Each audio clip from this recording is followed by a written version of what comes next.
இந்த வீடியோவை உங்களுக்கு வழங்குவோர் மாலை முரசு செய்திகள் தொலைக்காட்சியின் படிப்போம் ஜெயிப்போம் உயர்கல்வியை தேர்ந்தெடுப்பதில் உள்ள சந்தேகங்களை தீர்க்கும் நிகழ்ச்சி தினமும் மாலை 5 மணிக்கு.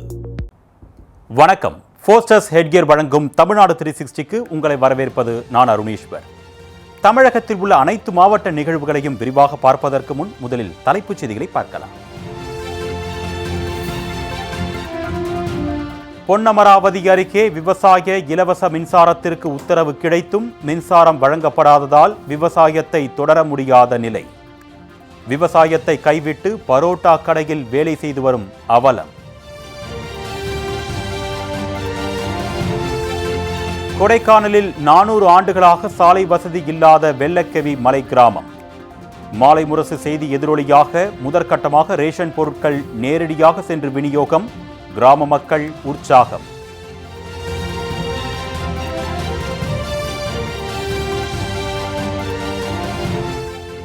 திருத்தணி அருகே அரசு பேருந்தை சிறைப்பிடித்த கிராம மக்கள் சாலை மறியல். முறையாக குடிநீர் வழங்க வலியுறுத்தி காலி குடங்களுடன் போராட்டம்.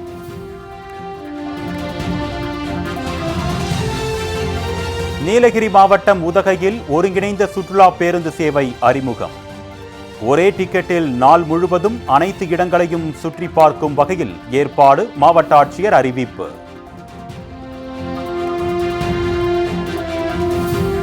காஞ்சிபுரம் அருகே 60 கோடியே 70 லட்சம் ரூபாய் மதிப்பீட்டில் உயர் வருவாய் பிரிவு அடுக்குமாடி குடியிருப்புகள். பூமி பூஜை செய்து கட்டும் பணிகளை தொடங்கி வைத்தார் அமைச்சர் காந்தி.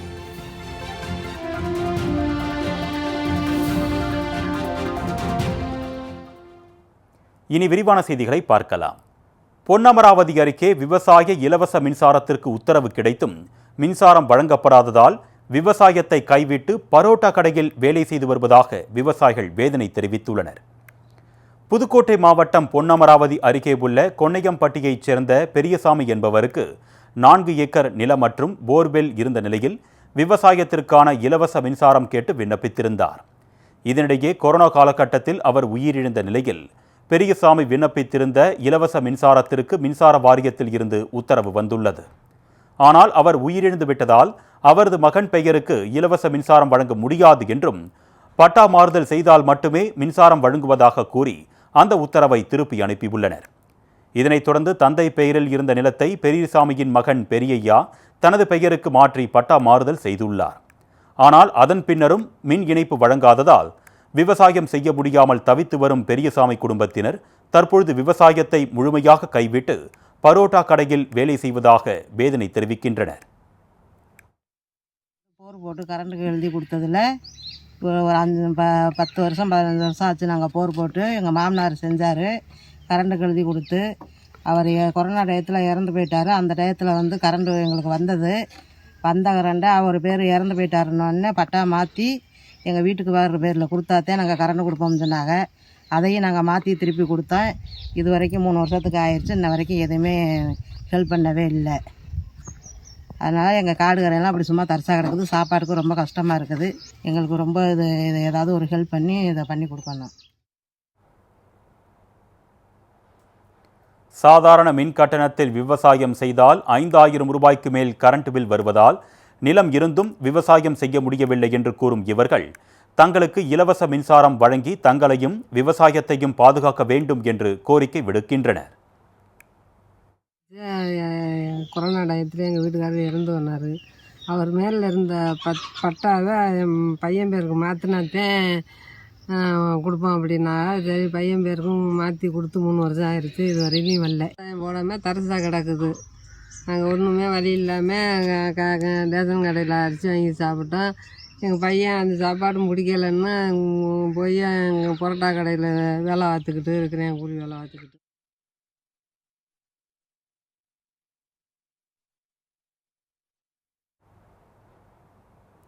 காஞ்சிபுரம் அருகே தமிழ்நாடு வீட்டு வசதி வாரியம் சார்பில் 60 கோடியே 70 லட்சம் ரூபாய் மதிப்பீட்டில் உயர் வருவாய் பிரிவு அடுக்குமாடி குடியிருப்புகள் கட்டும் பணியினை அமைச்சர் காந்தி தொடங்கி வைத்தார். காஞ்சிபுரம் மாவட்டம் செவிலிமேடு பல்லவன் நகர் பகுதியில் சேதமடைந்த நிலையில் காலாவதி ஆகியிருந்த அடுக்குமாடி குடியிருப்புகள் இடித்து அகற்றப்பட்டன. இதனைத் தொடர்ந்து உங்கள் ஊரில் உங்கள் தொகுதியில் முதலமைச்சர் திட்டத்தின் கீழ் அடுக்குமாடி குடியிருப்புகள் கட்ட வேண்டும் என்று காஞ்சிபுரம் சட்டமன்ற உறுப்பினர் எழிலரசன் சட்டமன்றத்தில் கோரிக்கை விடுத்தார்.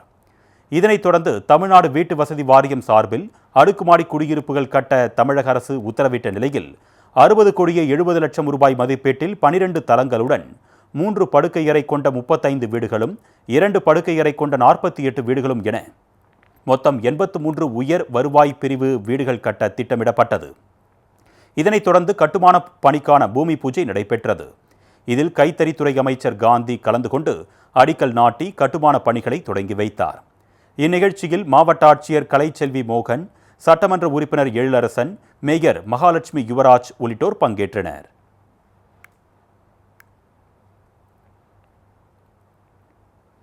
கொடைக்கானலில் 400 ஆண்டுகளாக சாலை வசதி இல்லாத வெள்ளக்கெவி மலை கிராமத்திற்கு மாலை முரசு செய்தி எதிரொலியாக ரேஷன் பொருட்கள் நேரடியாக சென்று விநியோகிக்கப்பட்டதால் அப்பகுதி மக்கள் மகிழ்ச்சி அடைந்துள்ளனர்.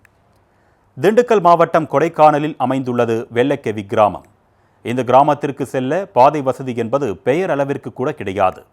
இதனால் இந்த மலை கிராம மக்கள் கொடைக்கானலில் இருந்து அல்லது பெரிய குளத்தில் இருந்து நடைப்பயணமாக மட்டுமே செல்ல வேண்டிய சூழல் உள்ளது. இந்த சூழ்நிலையில் இங்குள்ள மலை கிராம மக்கள் கடந்த 400 ஆண்டுகளாக எந்தவித முன்னேற்றமும் இன்றி வசித்து வருகின்றனர். ரேஷன் பொருட்களை வாங்குவதற்கு வட்டக்கானலில் தலையில் சுமந்தபடியும் அல்லது குதிரை மீதுதான் பொருட்களை கொண்டு செல்ல வேண்டிய நிலை உள்ளது. இந்த வெள்ளக்கெவி கிராம மக்களின் அன்றாட நிலை குறித்து நமது மாலை முரசு தொலைக்காட்சியில் செய்தி தொகுப்பு ஒளிபரப்பானது. இந்நிலையில் செய்தி எதிரொலியாக முதற்கட்ட நடவடிக்கையாக கிராம மக்களுக்கு ரேஷன் பொருட்களை கிராமத்திற்கே கொண்டு சென்று விநியோகிக்க தமிழ்நாடு அரசு ஏற்பாடு செய்துள்ளது. கிராம மக்களுக்கு தேவையான அரிசி, பருப்பு, பாமாயில் போன்ற ரேஷன் பொருட்களை தமிழக அரசு செலவில் குதிரைகள் மீது ஏற்றிச் சென்று வெள்ளக்கெவி கிராமத்தில் விநியோகம் செய்ய ஏற்பாடு செய்யப்பட்டுள்ளது.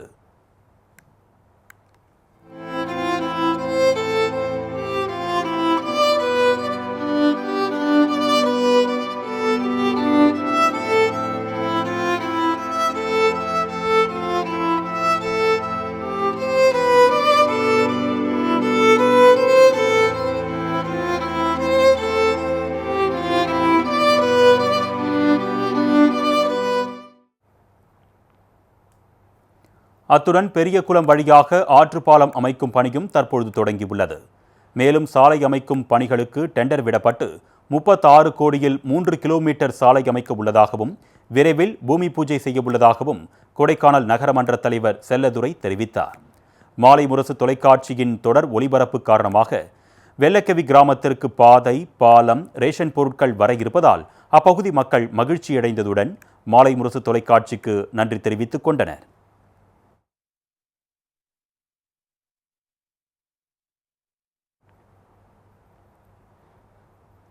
திருத்தணி அருகே முறையாக குடிநீர் வழங்க வலியுறுத்தி அரசு பேருந்தை சிறைப்பிடித்து பொதுமக்கள் சாலை மறியலில் ஈடுபட்ட சம்பவம் பரபரப்பை ஏற்படுத்தியது. திருவள்ளூர் மாவட்டம் திருத்தணி அருகே பெரிய கடம்பூர் கிராமத்தில் 1000க்கும் மேற்பட்ட குடும்பங்கள் வசித்து வருகின்றனர். இந்நிலையில் இந்த பகுதியில் கடந்த 1 மாதமாக முறையாக குடிநீர் வழங்கப்படவில்லை என்று கூறப்படுகிறது. இதுகுறித்து ஊராட்சி மற்றும் வட்டார வளர்ச்சி அதிகாரிகளிடம் பலமுறை புகார் அளித்தும் நடவடிக்கை எடுக்கவில்லை என்று அப்பகுதி மக்கள் புகார் தெரிவிக்கின்றனர். இதனால் ஆத்திரமடைந்த அப்பகுதி மக்கள் காலி குடங்களுடன் பெரிய கடம்பூர் மாநில நெடுஞ்சாலையில் அரசு பேருந்தை சிறைப்பிடித்து சாலை மறியலில் ஈடுபட்டனர். இதனால் அந்த பகுதியில் போக்குவரத்து பாதிக்கப்பட்டது. போராட்டத்தில் தங்களுக்கு முறையாக குடிநீர் வழங்க வேண்டும் என்று அவர்கள் முழக்கமிட்டனர்.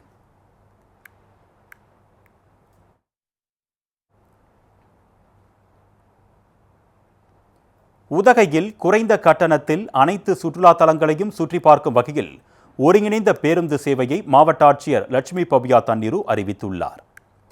இயற்கை எழில் கொஞ்சும் நீலகிரி மாவட்டத்தில் ஏராளமான சுற்றுலா தலங்கள் அமைந்துள்ளன. இதனை கண்டு ரசிக்கவும் கோடை வெயிலை சமாளிக்கவும் வகையிலும் சுற்றுலா பயணிகள் நீலகிரி மாவட்டம் உதகைக்கு செல்கின்றனர். தற்போது நீலகிரி மாவட்டத்தில் கோடை சீசன் தொடங்க உள்ள நிலையில் சுற்றுலா பயணிகளின் வருகை அதிகரித்துள்ளது. இந்நிலையில் சுற்றுலா பயணிகளின் வசதிக்காக மாவட்ட நிர்வாகம் பல்வேறு ஏற்பாடுகளையும் செய்துள்ளது. அத்துடன் நீலகிரி மாவட்டத்தை தூய்மைப்படுத்தும் பணியையும் மாவட்ட ஆட்சியர் லட்சுமி பவ்யா தண்ணீரு தொடங்கி வைத்தார். பின்னர் செய்தியாளர்களிடம் பேசிய அவர், நீலகிரிக்கு வரவுள்ள சுற்றுலா பயணிகள் 4 நாட்களுக்கு முன்பே பாஸுக்கு விண்ணப்பித்து நீலகிரிக்கு வருமாறு கேட்டுக்கொண்டார். மேலும் தமிழ்நாடு அரசு போக்குவரத்து கழகம் சார்பில் உதகையில் ஒருங்கிணைந்த சுற்று பேருந்து சேவை தொடங்க உள்ளதாகவும் இந்த பேருந்தில் ஒரு முறை டிக்கெட் எடுத்துக்கொண்டால் ஒரு நாள் முழுவதும் எங்கு வேண்டுமானாலும் ஏறி இறங்கிக் கொள்ளலாம் என்று தெரிவித்தார். இதன் மூலம் சுற்றுலா பயணிகள் சிரமமின்றி அனைத்து இடங்களையும் சுற்றி பார்க்கலாம் என்றும் அவர் கூறினார். நம்ம டிஸ்ட்ரிக்ட் மாவட்டம் மொத்தமாகவே எல்லா ஃபஸ்ட்டு கவர்மெண்ட் ஆஃபீஸஸில் ஸ்டார்ட் பண்ணிவிட்டு பப்ளிக் ஸ்பேசஸ் மொத்தம் மாஸ் கிளீனிங் ட்ரைவ் பண்ணுறோம். எல்லா டிபார்ட்மெண்ட்ஸும் இதில் பார்ட்டிசிபேட் பண்ணுறாங்க. நம்ம வீடு, நம்ம டிஸ்ட்ரிக்ட், நம்ம நீலகிரிஸு நம்ம தான் பொறுப்பு எடுக்கணும் க்ளீனாக வைக்கிறதுக்கு. ஆல் டூரிஸ்ட்டுக்கு வரும்போது முன்னாடியே தயவுசெய்து பாஸ் அப்ளை பண்ணிட்டு வாங்க. நீங்கள் பிளான் பண்ணும்போதே பாஸ்க்கு நீங்கள் அப்ளை பண்ணிட்டு வரணும். ரெண்டாவது பப்ளிக் டிரான்ஸ்போர்ட்டு யூஸ் பண்ணுங்கள். நம்ம மேட்டுப்பாளையம்லேருந்து மேலே வர்றதுக்கு எக்ஸ்ட்ரா ட்ரெயின் கூட இப்போ போடுறாங்க. அப்புறமா பஸ்ஸஸ் கூட எக்ஸ்ட்ரா பஸ்ஸஸ் போடுறாங்க. ஸோ அந்த பப்ளிக் டிரான்ஸ்போர்ட் யூஸ் பண்ணிவிட்டு உள்ளே கூட விதின் டவுனுக்குள்ளே நம்ம டிஎன்எஸ்டிசி சர்க்கியூட் பஸ்ஸஸ் நடக்கிறோம். ஸோ அது யூஸ் பண்ணுங்கள்.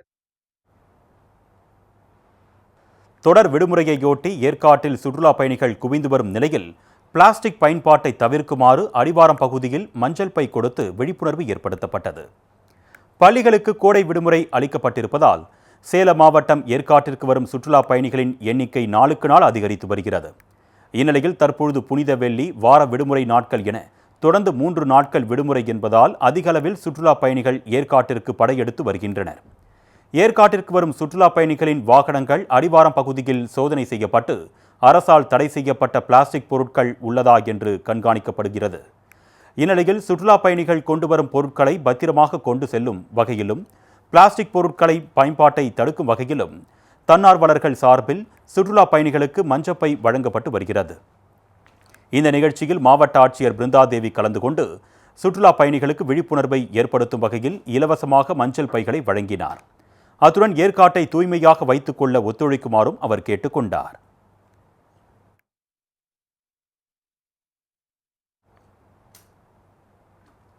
திருப்பத்தூர் அருகே நடைபெற்ற மீன்பிடி திருவிழாவில் ஏராளமான கிராம மக்கள் பங்கேற்று போட்டி போட்டுக்கொண்டு மீன்களை அள்ளிச் சென்றனர். சிவகங்கை மாவட்டம் திருப்பத்தூர் அருகே மாதவராயன்பட்டி கிராமத்தில் உள்ள கண்மாயில் மீன்பிடி திருவிழா நடைபெற்றது. மழை பெய்ய வேண்டியும் விவசாயம் செழிக்க வேண்டியும் பாரம்பரிய மீன்பிடி திருவிழா நடைபெற்றது. இதில் சிவகங்கை, திருப்பத்தூர், சிங்கம்புணரி, காளையார் கோயில், காரைக்குடி உள்ளிட்ட பல்வேறு பகுதிகளில் இருந்தும் ஆயிரக்கணக்கான மக்கள் வந்து குவிந்தனர். கிராம மக்கள் வழிபாடு நடத்தி முடித்த நிலையில் ஊத்தா, கூடை, கச்சா, கொசுவலை உள்ளிட்ட மீன்பிடி உபகரணங்களை கொண்டு மீன்களை பிடித்தனர். இதில் விரால், கட்லா போன்ற பெரிய மீன்களும், கெண்டை, ஐரை, ஜிலேபி உள்ளிட்ட சிறிய மீன்களும் கிடைத்தன. மீன்களை பிடித்து கிராம மக்கள் உற்சாகத்துடன் சென்றனர்.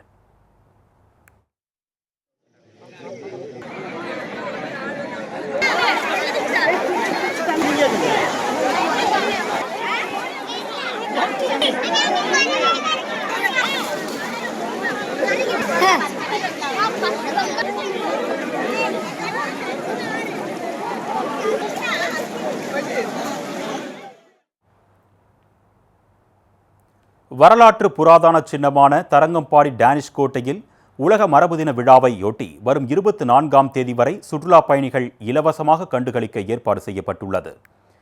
மயிலாடுதுறை மாவட்டம் தரங்கம்பாடி கடற்கரையில் அமைந்துள்ள வரலாற்று சின்னமான டேனிஷ் கோட்டை தொல்லியல் துறையின் அகழ்வு வைப்பகமாகவும் உள்ளது. இங்கு நாள்தோறும் தமிழ்நாட்டில் இருந்தும் வெளிநாடுகளில் இருந்தும் ஏராளமான சுற்றுலா பயணிகள் வந்து பார்வையிட்டு வருகின்றனர். இந்நிலையில் ஆண்டுதோறும் உலக மரபு தின விழா கொண்டாடப்படுவது வழக்கம். அதன்படி நேற்று தொடங்கிய உலக மரபு விழா வரும் 24ஆம் தேதி வரை கொண்டாடப்படுகிறது. இதனையொட்டி 7 நாட்களுக்கு பொதுமக்கள், சுற்றுலா பயணிகள், மாணவ மாணவியர் என அனைத்து தரப்பு மக்களும் இலவசமாக கண்டுகளிக்கும் வகையில் ஏற்பாடு செய்யப்பட்டுள்ளது. அத்துடன் கலை நிகழ்ச்சிகளும் நடைபெறும் என்றும் தெரிவிக்கப்பட்டுள்ளது.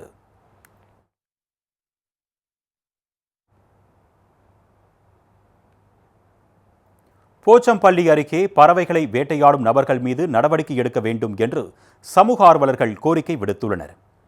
கிருஷ்ணகிரி மாவட்டம் போச்சம்பள்ளி அருகே மருதகிரி கிராமத்தில் சுமார் 35 ஏக்கர் பரப்பளவில் ஏரி அமைந்துள்ளது. இந்த ஏரியில் நூற்றுக்கணக்கான வெளிநாட்டு பறவைகள் வலசைக்காக வந்து இனப்பெருக்கம் செய்து செல்கின்றன.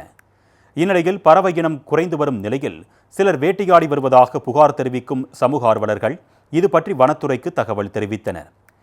இதன்பின் ஆய்வில் ஈடுபட்ட வனத்துறையினர் ஏரியை கண்காணிக்க 2 பேரை நியமித்தனர். மேலும் துப்பாக்கி சத்தத்திற்கு பயந்து அருகில் உள்ள செல்போன் டவர்களில் பறவைகள் தஞ்சமடைவதாகவும் வேட்டையாடும் நபர்கள் மீது நடவடிக்கை எடுக்க வேண்டும் என்றும் சமூக ஆர்வலர்கள் கோரிக்கை விடுத்துள்ளனர். அந்த பறவைகளை யாரோ துப்பாக்கியில் சுடுறதாக மருதேரியில் சுடுறதாக கேள்விப்பட்டோம். நாங்களும் போய் பார்த்தோம். அது சுட்டினே தான் இருக்கிறாங்க. யாரோ சுட்டே இருக்காங்க. ஒரு 10-15 நாளாக சுடுறாங்க. இதுக்கு முன்னே எதுவும் சுட்டதில்லை. அதில் ஒரு 20-25 வருஷமாக நாங்கள் எங்கள் ஊரில் ஏரி ஏலம் விட்டு தான் இருக்காங்க. யாரும் சுடலை. இந்த வருஷம் மட்டும் சுடுறாங்க. அதனால் அது மனசுக்கு வருத்தமாக இருக்குது. அதனால் அதை நிறுத்தணும் அப்படின்றது தான் எங்களுடைய ஆர்வம்.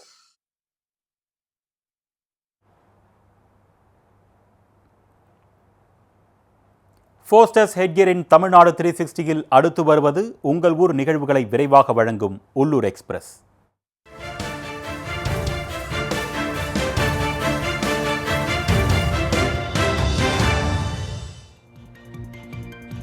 மயிலாடுதுறையில் 2வது நாளாக பெய்த மழையால் வெப்பத்தின் தாக்கம் தணிந்து மக்கள் மகிழ்ச்சி அடைந்துள்ளனர். மயிலாடுதுறை, சீனிவாசபுரம், எலந்தங்குடி, மங்கைநல்லூர், மன்னம்பந்தல் உள்ளிட்ட பல்வேறு பகுதிகளில் காலை முதல் கடுமையான வெப்பம் வாட்டி வதைத்து வந்த நிலையில் பிற்பகலில் திடீரென பரவலாக மழை பெய்தது. 2வது நாளாக இன்றும் சுமார் 1 மணி நேரத்திற்கு மேலாக மழை வெளுத்து வாங்கியதால் வெப்பம் தணிந்து குளிர்ச்சியான சூழல் நிலவுவதால் மக்கள் மகிழ்ச்சி அடைந்துள்ளனர். சேலம் மாவட்டம் வாழப்பாடி அருகே நடைபெற்ற கூத்தாண்டவர் கோயில் தேர் திருவிழாவில் திரளான பக்தர்கள் கலந்து கொண்டு வடம் பிடித்து தேர் இழுத்து வழிபட்டனர். வாழப்பாடி அருகே பனைமடல் கிராமத்தில் அமைந்துள்ள கூத்தாண்டவர் கோவிலில் தேர் திருவிழாவின் முக்கிய நிகழ்வான தேரோட்டம் வெகு விமரிசையாக நடைபெற்றது. இதனையொட்டி அலங்கரிக்கப்பட்ட தேரில் எழுந்தருளிய சுவாமி நகரின் முக்கிய வீதிகளில் உலா வந்து பக்தர்களுக்கு அருள்பாலித்தார். இதில் திரளான பக்தர்கள் கலந்து கொண்டு வழிபட்டனர்.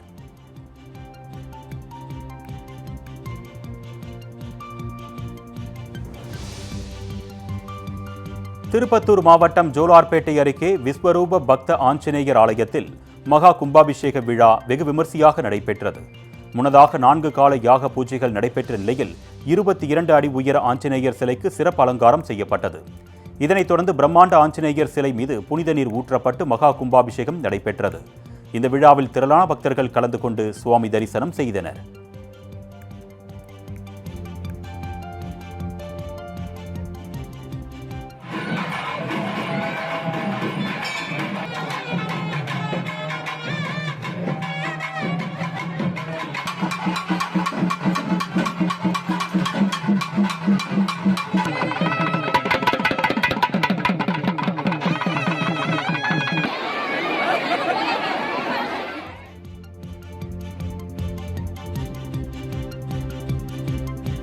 தருமபுரியில் தீத்தொண்டு வாரத்தை முன்னிட்டு தீயணைப்புத்துறை சார்பில் விழிப்புணர்வு பேரணி நடைபெற்றது.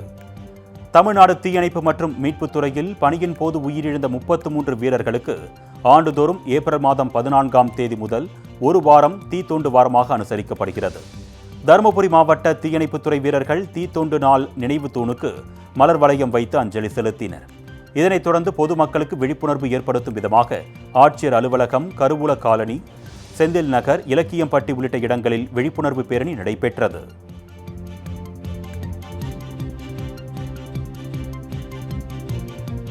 பெரம்பலூர் மாவட்டம் குரும்பலூர் பேரூராட்சி அருகே குடிநீர் சுத்திகரிப்பு ஆலைக்கு எதிர்ப்பு தெரிவித்து பொதுமக்கள் சாலை மறியல் போராட்டத்தில் ஈடுபட்டனர். ஈச்சம்பட்டியில் பாண்டியன் என்பவர் நீர் வழித்தடத்தை ஆக்கிரமித்து குடிநீர் சுத்திகரிப்பு ஆலை அமைத்திருப்பதாக கூறப்படுகிறது. இந்நிலையில் ஆலையில் இருந்து வெளிவரும் கழிவு நீரால் நிலத்தடி நீர் பாதிப்புக்குள்ளாகி விவசாயம் பாதிக்கப்படுவதாக குற்றம் சாட்டிய கிராம மக்கள் பெரம்பலூர் துறையூர் சாலையில் அமர்ந்து சாலை மறியலில் ஈடுபட்டனர்.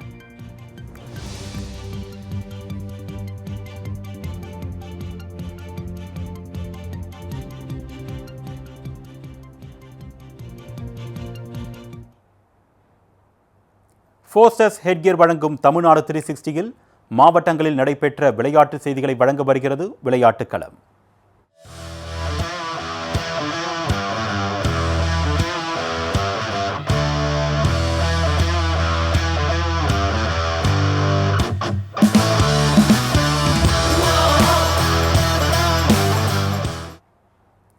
மணப்பாறையில் ஐவர் கால்பந்து போட்டி கோலாகலமாக துவங்கிய நிலையில் டெல்லி, கோவா, கேரளா உள்ளிட்ட 32 அணிகள் பங்கேற்றன. திருச்சி மாவட்டம் மணப்பாறையில் டீநூட் ஃபாலஸ் ஃபுட்பால் கிளப் சார்பில் ஐவர் கால்பந்து போட்டி தொடங்கியது. 2 நாட்கள் இரவு பகலாக நடைபெறும் இப்போட்டியில் டெல்லி, கோவா, கேரளா உள்ளிட்ட வெளி மாநிலங்களில் இருந்தும் கன்னியாகுமரி, திருப்பூர், புதுக்கோட்டை, திண்டுக்கல், சிவகங்கை, திருச்சி உள்ளிட்ட பல்வேறு மாவட்டங்களில் இருந்தும் 32 அணிகள் பங்கேற்றன. மணப்பாறை டிஎஸ்பி ராதாகிருஷ்ணன் போட்டியை தொடங்கி வைத்தார். முதல் போட்டியில் திருச்சி, டெல்லி அணிகள் மோதின. இதில் 1-0 என்ற கணக்கில் திருச்சி அணி வெற்றி பெற்றது. போட்டியின் இறுதியில் வெற்றி பெறும் அணிகளுக்கு ரொக்க பரிசுகள் வழங்கப்பட உள்ளன.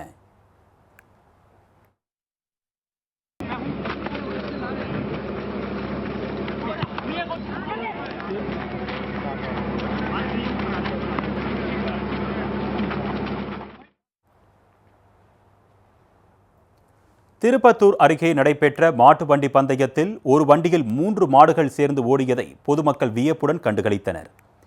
சிவகங்கை மாவட்டம் திருப்பத்தூரில் பூமாயி அம்மன் கோவில் திருவிழாவை முன்னிட்டு 38ஆம் ஆண்டு இரட்டை மாட்டு வண்டி பந்தயம் நடைபெற்றது.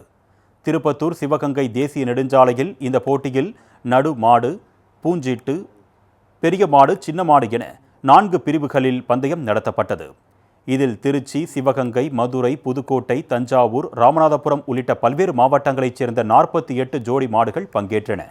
மாடுகள் இலக்கை நோக்கி சீறி பாய்ந்த போது சாலையில் தெரிந்த மாடு ஒன்று மாட்டு வண்டியின் நடுவே புகுந்தது.